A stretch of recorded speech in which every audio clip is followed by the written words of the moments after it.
Madam Speaker, my colleagues, my fellow Americans, I rise to support the impeachment of President Donald J. Trump. When a man, unprincipled in private life, desperate in his fortune, bold in his temper, possessed of considerable talents, having the advantage of military habits, despotic in his ordinary demeanor, known to have scoffed in private at the principles of liberty, when such a man is seen to mount the hobby horse of popularity, to join in the cry of danger to liberty, to take every opportunity of embarrassing the government, the general government, and bringing it under suspicion, to flatter and fall in with all the nonsense of the zealots of the day, it may justly be suspected that his object is to throw things into confusion, that he may ride the storm and direct the whirlwind. These are the words of Alexander Hamilton, written in 1792. Could we find a more perfect description of the present danger emanating from 1600 Pennsylvania Avenue? The framers crafted a constitution that contemplated free and fair elections for the highest office in the land, but also afforded the Congress with the power to remove a president who abused the powers of his office for personal gain, who compromised the public trust by betraying our nation's security, or who sought to undermine our democratic system by seeking foreign intervention in the conduct of our elections. I would say that the founders could have little imagined that a single president might have done all of these things, except that the evidence has sadly proved this is exactly what this president has done. Hamilton, among others, seems to have predicted the rise of Donald Trump with a staggering prescience. Having won freedom from a king, the drafters of our Constitution designed a government in which ambition was made to check ambition, in which no branch of government would predominate over another, and no man would be allowed to be above the law, including the president, especially the president, since with whom would the danger be greater than with the officer charged with being our commander-in-chief? Over the course of the last 3 months, we have found incontrovertible evidence that President Trump abused his power by pressuring the newly elected president of Ukraine to announce an investigation into President Trump's political rival, Joe Biden, with the hopes of defeating Mr. Biden in the 2020 presidential election and enhancing his own prospects for re-election. He didn't even need the investigation to be undertaken, just simply announced to the public. The smear of his opponent, would be enough. To effectuate this scheme, President Trump withheld 2 official acts of vital importance to a nation at war with our adversary, Vladimir Putin's Russia. The president withheld a White House meeting that Ukraine desperately sought to bolster its standing on the world stage. And even more perniciously, President Trump suspended hundreds of millions of dollars of military aid approved by this Congress to coerce Ukraine into doing his electoral dirty work. The President of the United States was willing to sacrifice our national security by withholding support for a critical strategic partner at war in order to improve his re-election prospects. But for the courage of someone willing to blow the whistle, he would have gotten away with it. Instead, he got caught. He tried to cheat, and he got caught. Now, this wasn't the first time. As a candidate in 2016, Donald Trump invited Russian interference in his presidential campaign, saying at a campaign rally, "Russia, if you're listening, I hope you're able to find the 30,000 emails that are missing." A clear invitation to hack Hillary Clinton's emails. Just 5 hours later, Russian government hackers tried to do exactly that. What followed was an immense Russian hacking and dumping operation and a social media disinformation campaign designed to help elect Donald Trump. Not only did candidate Trump welcomed that effort, but he made full use of it, building it into his campaign plan, his messaging strategy, and then he sought to cover it up. This Russian effort to interfere in our elections didn't deter Donald Trump. It empowered him. The day after Special Counsel Bob Mueller testified before Congress about Russia's sweeping and systemic effort to influence the outcome of our last election, the day after President Trump believed that the investigation into his first electoral misconduct had come to an end, the president was back on the phone urging yet another country, this time Ukraine, to help him cheat in another election. 3 consecutive days in July tell so much of the story. 3 consecutive days in July of 2019.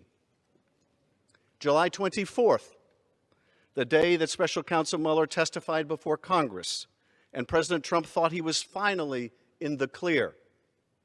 July 25th, the day that President Trump got on the phone with the Ukrainian president, and in the context of a discussion about military support for that embattled nation that the president had recently frozen, said, "I would like you to do us a favor, though," and asked Ukraine to do 2 investigations to help his re-election efforts in 2020. That was July 25th. And then we come to July 26th, the day Gordon Sondland called President Trump on his cell phone from a restaurant in Ukraine. Gordon Sondland, not some anonymous never-Trumper, but a $1 million donor to the president's inauguration and his hand-picked ambassador to the European Union. What does President Trump ask Sondland the day after this call? What does President Trump ask? What does the president want to know? Did he ask about Ukraine's efforts to battle corruption? Of course not. Did he ask how the war with Russia was going? Not a chance. On the phone, his voice loud enough for others to hear, President Trump asked Sondland, "So he's going to do the investigation?" And the answer was clear. Sondland assured Trump that the Ukrainian president was going to do it, and that he would do anything you asked him to. If that wasn't telling enough, my colleagues, in a conversation that followed, an American diplomat dining with Sondland asked if it was true that President Trump didn't give a blank about Ukraine. Sondland agreed, saying the president cared only about big stuff. The diplomat noted that there was big stuff in Ukraine, like a war with Russia. And Sondland replied that the president cared only about big stuff that benefits him personally, like the Biden investigation that Mr. Giuliani was pushing. In that short conversation, we learned everything we need to know about the 45th President of the United States. He doesn't care about Ukraine or the impact on our national security caused by withholding military aid to that country fighting for its democratic life. All that matters to this president is what affects him personally, an investigation into his political rival and a chance to cheat in the next election.